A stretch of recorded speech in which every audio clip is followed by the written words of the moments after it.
Hello, everybody. Welcome back to New York Talk. This is the Scouting Report, where we look ahead. Next up is Tuesday night at home.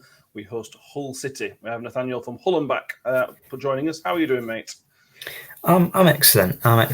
I just asked you the same before this started. You said you were okay, except the football. Other than the last result, Hull fans are much happier than Rotherham fans in general. So pretty good. Yeah, that's a fair assumption, I think. But I think most football fans are happier than Rotherham fans at the moment. Before we start recording, we mentioned the previous game in I think November it was. You came on here and kind of said if we get an early goal, then it's going to be quite easy. I think you predicted 4-0. I think it was 4-1. That was just it was that's kind of textbook what you want from a game kind of thing. Get an early goal, put pressure on, and you've got the players that can really exploit teams that sort of struggle like that, can't you? Yeah, pretty much, especially at home. I mean, the last two games have sort of shown it. Against Millwall, we won 1-0. Swansea, we lost 1-0. Both games, sort of early goals decided it. We are extremely inconsistent, and we have the players to beat anyone, pretty much, except maybe Leicester, although we are one of the few teams who have actually beaten them, oddly enough. We have the players to beat anyone. It's just trying to get the most out of them. It feels kind of like a start of a new season with the recent transfers. We sort of won the transfer window in a sense. We've got players, I'm sure we'll mention, Carvalho, Zaruri, Umar, and Billy Sharp, who I know is sort of past it, but signing the top Championship and one of the top EFL goal scorers of all time has to count for something, even at his advanced age. It feels like it's a kind of start of a new year with this sort of new team. And so far with them since deadline day, we've had 2 games, 1 win, 1 loss.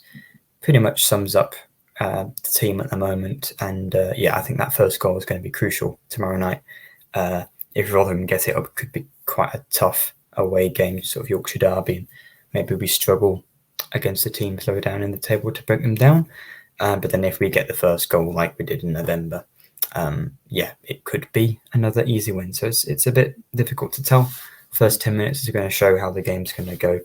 Hopefully we get that first goal. Well, I hope we don't, but yeah, I know what I mean. Looking at your form, your form screams playoffs. The sort of 5th and 6th playoff. You win a few in a row, then you lose a few, and then you draw against a team you probably expect to beat.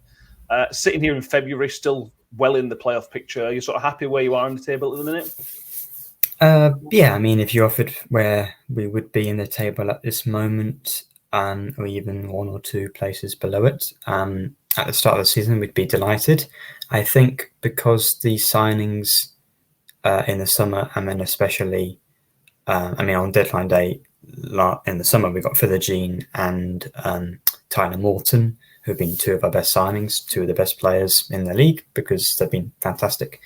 And then even more so with Anas Aruri, Jaden Philogene, again, although he's just come back from injury, Fabio Carvalho, and Ryan Giles. These are really great signings, pretty much the best you can hope for a non-parachute payment team, especially in January.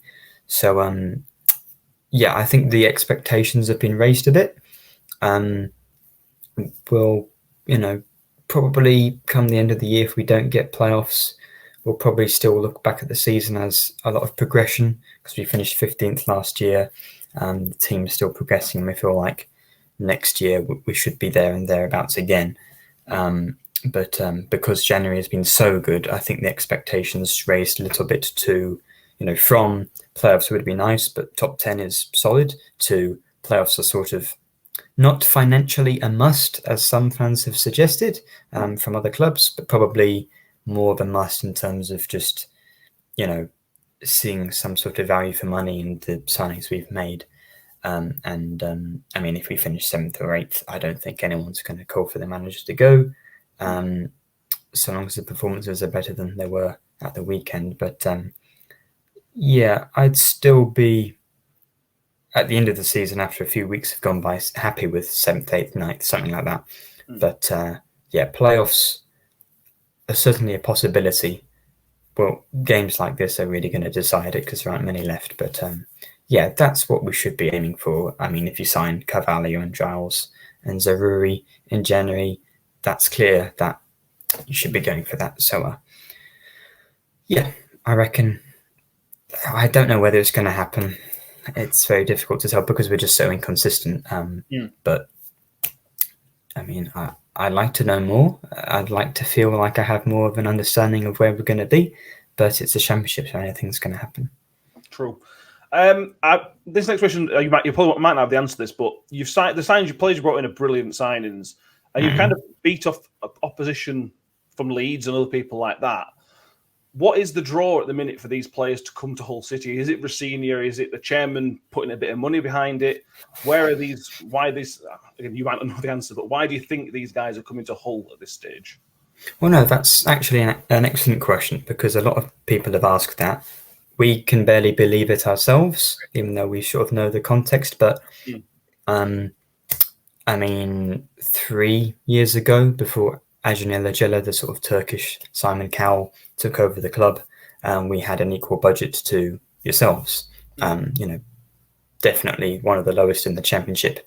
No ambition at all. Did sort of set us up for this ownership that because we didn't spend any money, we have a sort of bigger pool to expand financially with the new owner because we hadn't spent that much before. But the draw is certainly Liam Rossini's sort of possession-based system. Ryan Giles was doing that at Middlesbrough.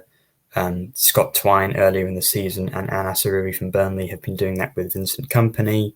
Fabio Carvalho, Tyler Morton come from that Klopp, Liverpool, Delap from on loan from Man City, of course, inspired by Guardiola, a few players from Brighton as well. They want to come here, play a lot of games. Would they play more games at Leeds or Leicester or Southampton? I don't know. Money is certainly something we have now, which we never used to. But the main draw, because every club at the top has money, but the main one is that, especially with young players on loan from Premier League clubs, Rossini has shown that he can improve young players. Delap was awful at Preston and Stoke last season, immense for us this year because Rossini has put him into the system where players are allowed to express themselves. They have more of the ball. Nice modern stadium, sort of positive growing feeling around the club. So I guess obviously you'd rather go to the Premier League or maybe a top club around Europe, but the Championship's a massive division, and bar the 3 sort of relegated teams any year, and Ipswich have had a really good season, we're probably right up there in terms of teams you want to play for, and I think people can feel like if they come here, which never used to be the case, that they would leave a better player. Whereas we used to, buy players who were god-awful and then they'd leave after 3 years for no money at all, whereas that doesn't seem to be happening here. So, yeah, it's sort of buying into the family atmosphere with the club and Rossini's playing style. Very good. How are you going to play? So our style is very much almost certainly going to be, we're going to try and stay in the game. Much more so than Liam Richardson. How is that going to play into you guys? Is that something? Is there an issue where teams sit in and make things difficult that you have problems, or do you normally have enough to sort of kind of break that style down? Well, I mean, I've just been to the last 2 games and both completely different. Millwall were just lumping it long up the pitch as much as you want. I guess we prefer that.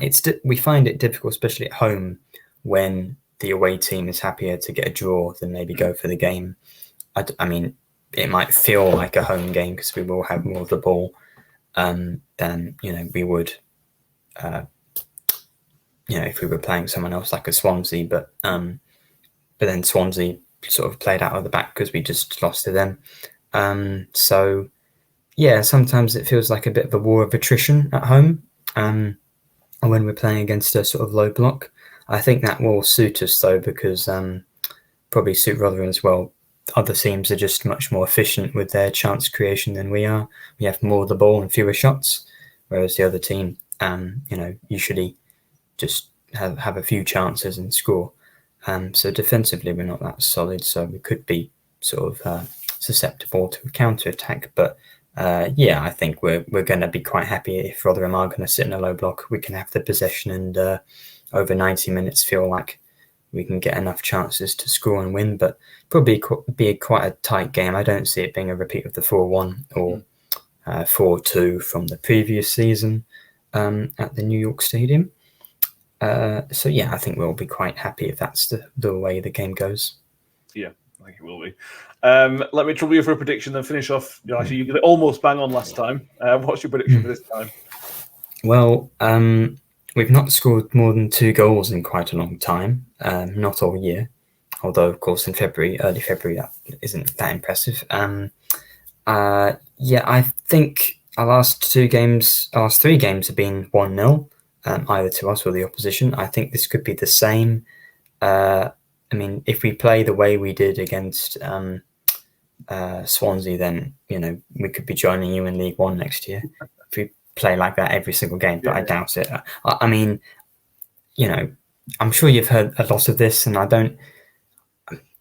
If it's on our own podcast, I like predicting a City win, but if I'm on someone else's podcast, I always feel like it's a bit. It's just a bit mean, but you are bottom of the league. So I feel like if I don't predict a Hull win, then just statistically it doesn't make any sense. Yeah. So no offence, but I won't go with a battering or anything. I think it'll be a tight 1-0 game. It's exactly the sort of game where 80th minute plus Billy Sharp might come up with a goal. Yeah. Let's go 1-0 Billy Sharp. I'd quite like that. You wouldn't surprise me. That would not surprise me at all. Thank you. It could be. I've got to mention it. I've got to mention it. It could easily be 1-0 Tom Eaves, with a Sam Klukas assist from a corner. That would not surprise me at all. Yeah, I'd take that. I would take that one. I accept that.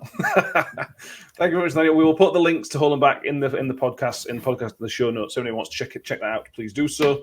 If you are watching and enjoying this, please subscribe and like the video as well. Thank you very much, Nathaniel. Good luck for the rest of the season. I hope you make the playoffs this season. Good to see some new faces in and around there. Thank you for watching. And as always, up the Millers.